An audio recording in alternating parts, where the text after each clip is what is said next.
me being able to even host this show here.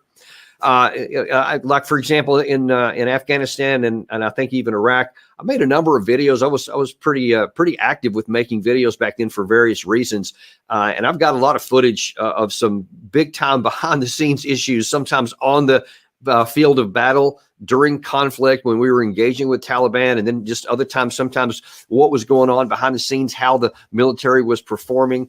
And I'm going to show you. We're going to pull one video per week, and so you'll be able to see, some things that you have never seen before, I promise you. And, a lot of these, especially in Afghanistan, about what was being claimed in public, I'm going to show you graphically what the reality was on the ground, not just an opinion, but physically, I'm going to show it to you. So we're going to be running that for you too, and kind of let you know who I am a little bit more, because I think that, we're kind of forming, like I said, a deep dive family. We're all in this together. We say that a lot of times, and I think it's appropriate and useful for you to know a little bit more about the host of this show. Now, today we're going to start with something a little bit different. And instead of the military stuff, I'm going to show you really the origin, where the first seed was planted for Daniel Davis Deep Dive. And that started 5 years ago. In the summer of 2019, we were already heading into what proved to be, what was promising to be a very contentious presidential election. It was pretty clear already that it was likely going to be Biden and Trump, and the two sides were already throwing grenades back and forth at each other verbally. And the country itself was just becoming more and more divisive. The 2016 presidential election really started stirring things up. The 2020 cycle, even in 2019, was starting to be really antagonistic. There was lots of violence going on. The hatred for the other party continued to spike and rise more and more, where people would actually say that if the other side won, that might be justice to use violence against the other side. And of course, we all know what ended up happening on January 21st, or January 6th of 2021, that horrific day when the Capitol was struck. And I didn't know it was going to get quite to this bad, though I was fearing it already, even as soon as the summer of 2019. It did take me by surprise what had ended up happening, but this was what I feared. This was what was motivating me to say, I got to do something. It's just not enough for me to sit there and acknowledge and recognize the trends that are going on. Look, my military background, as you're going to see later on, was in the cavalry. And the cavalry in the modern day era, the armored cavalry specifically, our job is to be the front guys that go into combat first. We are supposed to develop the situation, find out what the enemy's doing, be the first ones to contact, figure out what's happening, and then hand off to larger forces to continue the mission in the rear.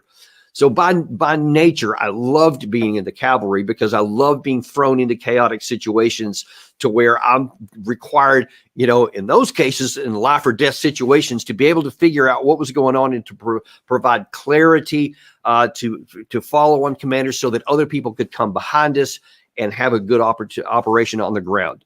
So I had that same mentality even after I got out of the service in 2015. So by 2019, with all of those things going on that I saw, I looked at the possibilities, whether it was Republican or Democrat. I'm like, all right, well, who can help solve these problems? And unfortunately, neither one of them were even attempting to do so, which just added to my frustration, because really both of them were just wanting to use all of this chaos and violence and divisiveness to their political advantage. They wanted to basically blame the other side for causing all of this stuff. And other than Biden with this sort of thing about wanting to heal the soul of America, nobody was really talking about how to bring the country together to be productive and safe and prosperous again. And I'm talking to many of my friends at the time, and I'm just saying, if there was anybody at all that had some kind of a vision for a positive America for all Americans, not just their tribe, I would vote for that person. And, and we're looking, is there anybody else? Are there any third party candidates? Is there anybody who's got that kind of chops that would be willing to do that? Because our country is filled with so many great people, so many smart people, so many good leaders. I thought there's got to be somebody out there that can run, and so that would give us a viable alternative. But there weren't. There were a few third-party candidates, but frankly, I think Johnson, maybe that was in 2016, I can't remember, but even he kind of burned out pretty quick. And in heading into the 2020 cycle, I didn't see anybody that was anything different. There's been some people that had been running for a long time, but nothing new. I just didn't want another politician. So, using my cavalry mentality, I said, I would love to do that job. But, I mean, I'm not stupid. I'm not famous. I was on TV on Fox News and CNN and, several other networks. So I had a presence, but no one in any way, shape, or form could say I was, well known or a celebrity. That was only even in a limited portion of the news where people were interested in foreign policy that they might even know I existed. Definitely wasn't rich. So I couldn't, self-fund a campaign to go out there. And of course, then you had the other issue that was always the death knell. Americans just don't vote for third parties. They don't like the two-party system, but they also, that's what we have. So nobody really goes against it. So that would seem to preclude it. But the issues were just getting so bad for America. I thought, you know what, though, if a moonshot kind of possibility, if I could find somebody that had enormous wealth that could put lots of money, and I mean many millions of dollars behind, suddenly promoting me across the country as a new vision, a new force, that kind of thing, then there would be at least a theoretical possibility that it could, catch fire. And who knows? People were so upset with both of the candidates. Poll after poll showed that Americans were sick of the options, but they just didn't have anything else. So if it's possible to be seen and provide a viable alternative, you never know. You might catch fire on this. You might catch lightning in a bottle, as some say. So I thought, okay, the chances are extremely remote, but I am so frustrated and I'm so desperate to do something to turn things around in America. I'm going to at least give it a shot. I knew a couple of people that had that kind of wealth, and I thought, I'm just going to take a risk here. So I spent about $5,000 and I made what looked like a campaign video. Here's a sample of what one might look like, I thought. So the idea was to produce this video, then take it to these people who have some money and say, what do you think? Do you think that there's even a prayer? Do you think that there's enough problems with our country that you'd be willing to do this? Well, you never heard of me. So, the answer turned out to be no. And I thanked them for listening. I was very grateful for the opportunity. And at least I did the what I could with what I had there. And, like I said, we saw what happened at the end of that 2020 election cycle on January 6th of 21. And now then today, things are not much better than that. And now we still have the same two candidates again for this cycle. And we have this probably even more chaotic political environment and all of that. But what I couldn't do back then, we started to say, we had the same ideas here that we got to do something. Well, as it turns out, a guy who'd worked behind the scenes for many, many years behind Fox, contacted me one day and said, hey, I've seen you on some of these other shows, and so one of which that he was working on at the time. And he said, have you ever thought about doing a show of your own? And I said, yeah, I've wanted to do one for a long time, to get the message out so at least people could hear that there is an alternative viewpoint and an alternative way to think about things. And there are some people who aren't crazy. But I said, but I have no earthly idea how to do it. And he said, well, as it turns out, I do. So Gary and I decided to partner late last summer, and it turned out by August, I think, or maybe it was September, we finally started going on the air with this show, and you see where it is today. And really, it's at least something that we can do, because this does satisfy the desire that, okay, well, if we couldn't run for president and provide actual leadership, we can at least provide a vision for the country, and we can hold people accountable for what they're doing. Because a lot of the stuff we have on this show, you're never going to see anywhere else. Nobody wants to talk about it. And even some of the things they have on mainstream media, we show you the story underneath it. We tell you the so what, hence the name, with a deep dive. So we give you the true issues on that. All of that really was the seed that was planted back in 2019. So I want to show you the video that we cut back then.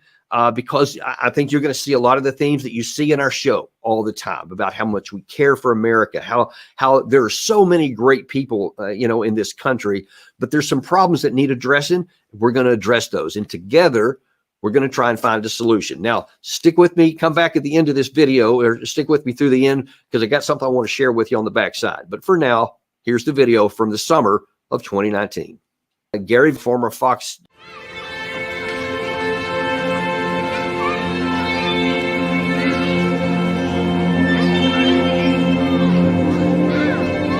There is so much good in this country. We got so many great people with amazing talents from every background, ethnicity, and belief system you can imagine. And we owe so much of the greatness of our country to a long line of tremendous, inspiring leaders. Ask not what your country can do for you. Men who have led us through some really dark moments in our past.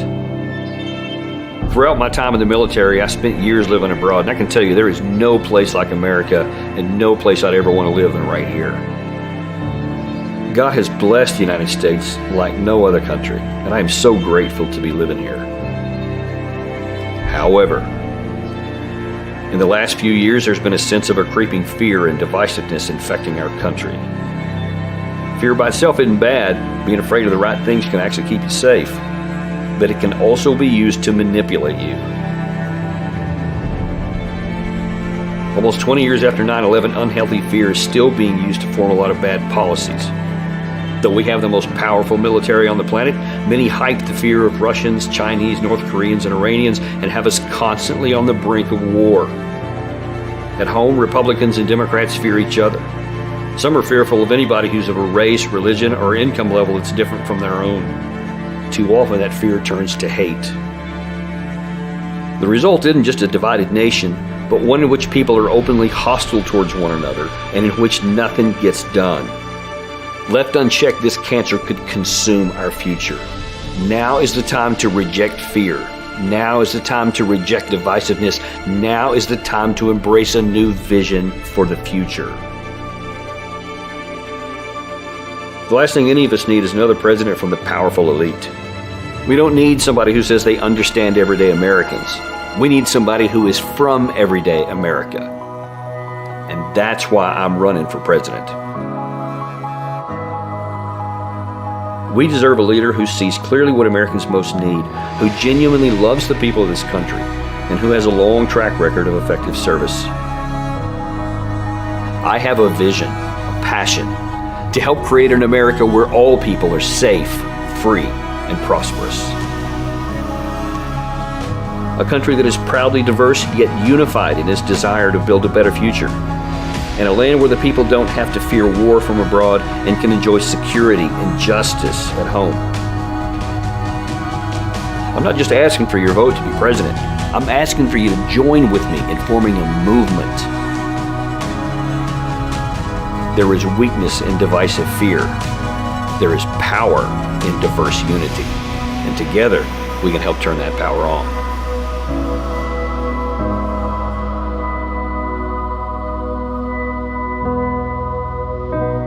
Together, we can help turn that power on. I believe that as much today as the day I said it in 2019, actually more so. You hear us say on this channel all the time, hey folks, we're in this together. We really are. And as I said toward the end of that video, even more so say today, we're looking to form a movement. We don't just want to show you videos. We don't want to just entertain you. We don't even want to just educate you. We want you to join with us. And we actually have this email address we've put up from time to time. And now I want to make sure that it's up front and that you see it a lot here. We the people getting it done. There's the email address on the screen, DanielDavisDeepDiveArmy@gmail.com. If you have ideas for future shows, if there's questions that you have that maybe we're not addressing so far, email us, let us know. If you have guests that you think, well, this would be a great person to have on there, let us know, send it to us. And look, I know that we have folks from all over the world that are watching this show. This is not just an American thing. This is a human thing, this show. We're about really the global community. I'm an American. I served in America. I serve our country. And you know, obviously I'm here in Washington, D.C., so a lot of this is for our country. but this is also for just people, good people all over the world, that we all want to live in a better world. We want to see things improve. We want to see people cooperate more, accept one another more. You don't have to be unified. You just have to have a unity, which means that means accepting one another as they are and not demanding that they change for you or being fearful of those who are different from you. Let people be who they are, but also let us be who we want to be and have the freedom to do that. That's possible, at least to some degree, better than what we have right now. That I can guarantee you. And you and I can help create that world. We can.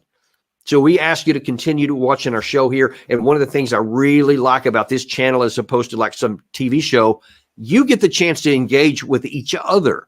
And I see that a lot in the comment sections, even sometimes during the show here. I see you guys talking to each other, and I see you greeting each other. I absolutely love that, and I encourage you to continue to do more so here. And now we've opened this other venue here for you to actually engage directly with us. So because I can't see those comments on the screen when I'm talking very oftentimes, so I miss some of it. This is your opportunity to be able to contact us anytime you want. And so we invite you to do that. We invite you to keep coming back to our show, and we invite you to please spread this around to everybody. Send this to other people you know. We want you to be part of this movement. We want you to be part of the Deep Dive Army or the Deep Dive family, as I maybe like it a little bit more, because that's how I feel about any kindred spirit, anywhere in the United States or anywhere else in the world. People who have this vision for a better place, a better world, and are willing to do something about it. That's what we want on Deep Dive, and that's why we do this show, for people like you. And we're going to continue to give you this kind of quality stuff every day that we have it. Thank you very much for watching. Very much appreciate you, and we'll look forward to seeing you on the next episode of Daniel Davis Deep Dive.